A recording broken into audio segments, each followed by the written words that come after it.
ए पर्यंत जहाँ किसी घटना तदंत तदंतर चली फल शून्य। राउरकेला हॉकी स्टेडियम सहित कलिंग हॉकी स्टेडियम ठारू कलिंग स्टेडियम स्पोर्ट्स कॉम्प्लेक्स एवं राज्यर क्रीडार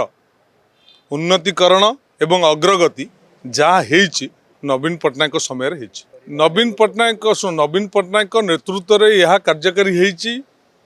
पांड्यान बाबू माध्यम पांड्यान बाबू ताकू सुपरविजन कर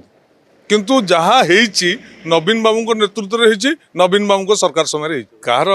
कहार कहा प्रति भल पाइबा थी जी किए क्या ना कहला से असुविधा कौन अच्छी से असुआ कहीं होने कहीं कष्ट भावुं बीजेपी तो सदन सरकार यहाँ तो खाली सब मूलर कौच तंद देने बलभद्र ओडिया अस्मिता स्वयं भगवान बलभद्र पड़जा घटना ठारू चिकिटी मद मृत्यु ठारू आरंभ करी बालेश्वर सांप्रदायिक दंगा खोर्धा सांप्रदायिक दंगा एवं ए पर्यंत जहाँ किसी घटना तदंत तदंतर चली फल शून्य।